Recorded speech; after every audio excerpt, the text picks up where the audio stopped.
This afternoon, we've got Will Crolla in the gym going through one of his strength and conditioning sessions. Will's about 5.5 weeks out now from his English title eliminator fight, which is on in Altrincham. So today really is actually the first session we're going to begin, where he's transitioning from much more of a strength-based block that we've been doing for about the past 4 to 5 weeks, now into a more power and rated force development block. Give me 3 reverse lunge and swings. So hands nice and relaxed by your side. Give me a big step forward. Biceps to ears, step back in. Back knee like taps the floor gently. So we're going to kick the session off with nice little world's greatest stretching dead bug, just to open him up through the shoulders, get him moving through the hips a little bit, start to get him just thinking about training from the get-go. And then we're going to transition into a couple of other warm-up exercises. Again, nice and easy, really low level. We're not going to spend too long on the warm-up because we don't want to spend most of the session kind of getting him mobile. There's other times in the week where he can really do that. The first thing really of any nature that we're going to do in the session is a drop jump. Right, what I want you to do, mate, just give me, while I get the plate set up, give me your 5 warm-up reps, Will. So as always, step on the plate, hands on hips.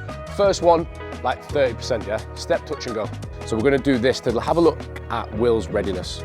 The drop jump I will perform every single week with him, and this really gives me a good insight as to how he's feeling on that day, especially as we start to get more deep into his camp now and into the final few weeks.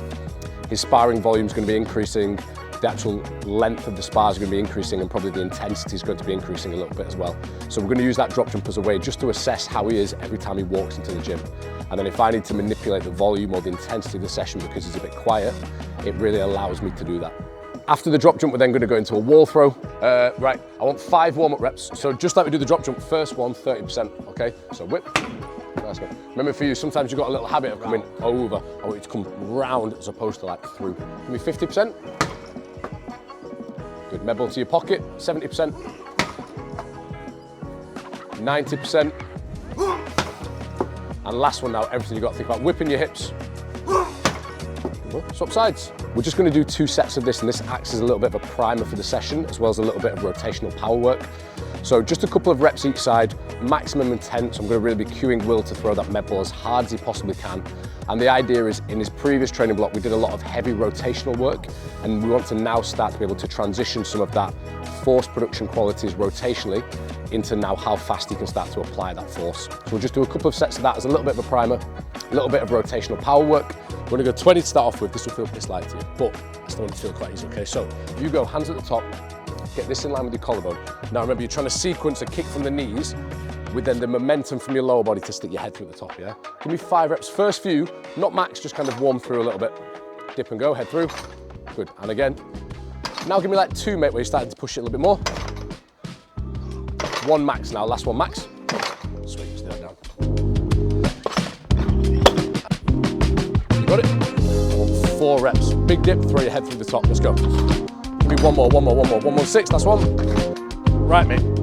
4 reps, Will, yeah? So from there, just give me a big dip, head through the top, I'll show you speed out. Come on, big dip and go. 1, dead. 104. 106. 110. 108. 98. 1. And 1-1. Good. And then we're going to move on to the main body of the session, which is a hex bar deadlift paired with a counter movement jump. Tongue of your shoe in line with the middle of the bar, arms nice and long, big deep breath and sink your hips down, and then just think about leg pressing the floor away. We're going to utilize a little bit of contrast training here. So we're going to use the hex bar to really get his nervous system firing, really get him producing high levels of force. The reason why we've chosen the hex bar over a conventional deadlift is a couple of reasons. One, it's a little bit more friendly on some of like the muscles like the lower back. Lower back is huge in boxing with all the rotational work and the stiffness required on impact when you're throwing a shot. So the lower back goes through a lot of work in boxing training itself. So we want to try and just take a little bit of stress away from that lower back to minimize the risk of overloading it. The other thing with the hex bar is we can load it up really nice and heavy. We get a little bit more quad involvement, and we can probably load it more than a conventional deadlift. So when we're just trying to increase force production overall, and I'm not necessarily too worried about which muscle we're going to try and specifically overload, the hex bar is a really good alternative. Really easy to load, really easy to coach, and we can really get some weight on there. And we're going to give it a very, very short rest window, and we're going to follow that up with some counter movement jumps, which we're going to do on the force plate. Stand still, when I shout go, I just want a big dip, jump as high as you can, okay? Go! Again, so that we can measure those jumps and hopefully, week on week, start to see some improvement. The idea is if we're in a power block, we want to start to see some of his jump metrics, whether if that is jump height, his force produced during his jump, or his actual power produced during the jump. We want to start to see those metrics increase week on week. So getting him on the plates just allows me to track that. And pairing those two exercises, the hex bar and the jump, really just allows me to utilize that excitation through his nervous system we get from the hex bar in the jump itself as well. So hopefully he's able to output a bit more in the jump because his nervous system is kind of excited from doing the hex bar deadlift before it. After that then we're going to go on to a K pulley twist. The way that the K pulley works, it's a flywheel device. So basically when you pull, the disc starts to rotate. When it hits the end range, it then actually whips back faster than you pulled it initially. So essentially the way it's going to work, it has a set distance that you can't really adjust. So what you want to do, we're going to do a twist just like we do on the Kaisers. You're going to go arms out in front and you're just going to give me like 2 or 3 slow reps until you get to a point where you can kind of see I'm hitting the end range just as my hands are basically like at 90 degrees from here. Once you're there, you're going to go 6 reps where just like you do in a med ball throw or a twist, my hips are going to rotate, fight against it on the way back, because if you don't fight against it on the way back, what will happen, it'll just pull you straight back in, yeah? So your goal is to rip it and then try and slow it down. Rip it, try and slow it down. Rip it, try and slow it down, yeah?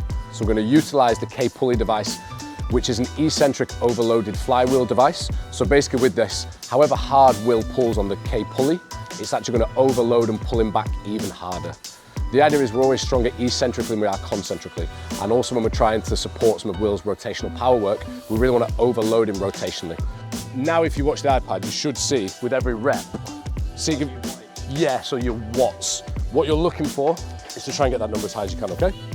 When we're looking at using the K pulley, it's a combination of we're looking at using a lot of the obliques, but also a little bit the hips, the quads as well. It's not an isolated rotational exercise. So with this, you'll notice when Will's going through it, it's not just his trunk rotating. I'm going to be cueing him to pull as hard as he can with his hands, rotate as hard as he can with his hips. So we're kind of really getting all that kinetic chain rotating and generating power on that twist.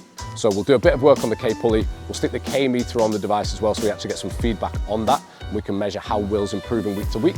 And again, if it seems he's getting really fatigued as some of the sets go on, if it's an important training week where we need him fresh for the next day, we can just cut some of that volume. And then finally, we've got a calf raise and a Zottman curl. Now that we're moving deeper into camp, we've started to take out some of the robustness exercises that we would normally do and focus much more on some of his maximal outputs like strength and power, as opposed to kind of injury mitigation. But we still need to keep an eye on some key areas, which for Will, we want to make sure we look after the ankles and we look after the elbows. So we're just going to do a few calf raises, again, loaded relatively heavy, and a few Zottman curls that are going to load them up through the elbows as well, just to help protect them with an increase in sparring volume.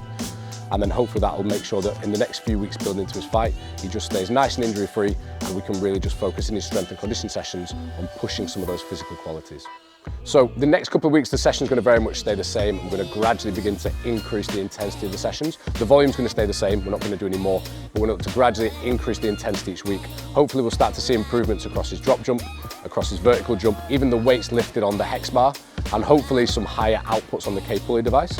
And as we start to get about 10 days out from his fight, we'll gradually begin to taper down the volume, keep the intensity quite high, but start to taper down the volume a little bit just so on the night he feels as fresh as he can possibly feel. As always, thank you for watching. Make sure that you subscribe to the channel, and if you've got any questions or anything that you'd like to see a little bit more in the future, feel free to drop it in the comments.